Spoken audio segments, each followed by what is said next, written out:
আপনি কি কখনো ভেবে দেখেছেন একটি বিশাল বিমান এত দ্রুত আকাশে কিভাবে ওড়ে? সাধারণত একটা বড় বিমানের ওজন ৩ থেকে ৩.৫ লক্ষ কেজি পর্যন্ত হয়, যা প্রায় ৩৫টা বাসের ওজনের সমান। আর এই এতটা ওজন নিয়ে বিমানটি আকাশপথে প্রায় ৮০০ থেকে ১০০০ কিলোমিটার প্রতি ঘন্টার গতিবেগে চলতে পারে। অথবা একটা যুদ্ধ বিমান ১২ থেকে ১৩,০০০ কেজি ওজন নিয়ে ৩ থেকে ৩,৫০০ কিলোমিটার প্রতি ঘন্টার গতিবেগে চলতে পারে। কখনো কি ভেবে দেখেছেন এর পেছনে থাকা রহস্যটা কি, এবং এই বিমানগুলোতে আসলে কি ধরনের ইঞ্জিন ব্যবহার করা হয়, এবং সেই ইঞ্জিনগুলো আসলে কিভাবে কাজ করে? এত সব প্রশ্নের উত্তর জানতে সম্পূর্ণ ভিডিওটি দেখুন। একটি বিশাল বিমান এত দ্রুত আকাশে উড়ার পেছনের আসল শক্তি হলো জেট ইঞ্জিন। একটি জেট ইঞ্জিন মূলত গ্যাস টারবাইন ইঞ্জিন, যা উচ্চ গতির বাতাস টেনে নিয়ে এটিকে সংকুচিত করে জ্বালানি মিশিয়ে শক্তি উৎপন্ন করে এবং প্রচণ্ড বেগে সেই গরম বাতাসকে পেছনে ছুড়ে দেয়, এবং এর ফলে বিমান সামনে এগিয়ে যায়। একটি জেট ইঞ্জিন মূলত 4টি অংশে বিভক্ত: intake, compressor, combustion, exhaust nozzle. Intake এর কাজ হচ্ছে বাতাস শুষে নেওয়া, অর্থাৎ কম্প্রেসরে থাকা পাখাগুলো যখন ঘুরে তখন তার সামনের বাতাসকে শুষে নেওয়াই এর কাজ।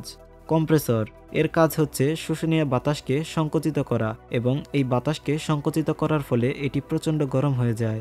এরপর আছে কম্বাসন। এটার কাজ মূলত সংকুচিত বাতাসে জ্বালানি মিশিয়ে আগুন জ্বালিয়ে দেয়া, যা প্রচণ্ড শক্তি উৎপন্ন করে। এরপর আছে এক্সহস্ট নজেল। এর কাজ হলো গরম বাতাসকে পেছনে বের করে দিয়ে বিমানকে ধাক্কা দিয়ে এগিয়ে নিয়ে যাওয়া। আবার বিভিন্ন ধরনের জেট ইঞ্জিন রয়েছে, যেমন টার্বোজেট, টার্বোফান, টার্বোপর্প, রামজেট এবং স্ক্র্যামজেট। টার্বোজেট এটা হলো পুরনো ধাঁচের ইঞ্জিন, যা প্রথম জেট বিমানে ব্যবহৃত হয়েছিল। টার্বোফান ইঞ্জিন, যা আজকের আধুনিক যাত্রীবাহী বিমানে ব্যবহৃত হয়, এটি বেশি কার্যকর। টার্বোপর্প ইঞ্জিন এটি ছোট বিমানে ব্যবহৃত হয়, যেখানে ফ্যানের সঙ্গে প্রপেলার থাকে। রামজেট এবং স্ক্র্যামজেট এই ইঞ্জিনগুলো সুপারসনিক ও হাইপারসনিক গতির জন্য ডিজাইন করা হয়েছে।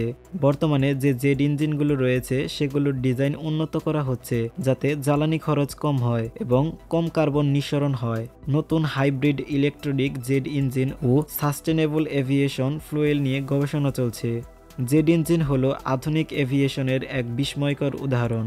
এটি না থাকলে আমরা এত দ্রুত ও সহজে ভ্রমণ করতে পারতাম না। আপনারা কি ভাবছেন ভবিষ্যতের জেট ইঞ্জিন কেমন হবে?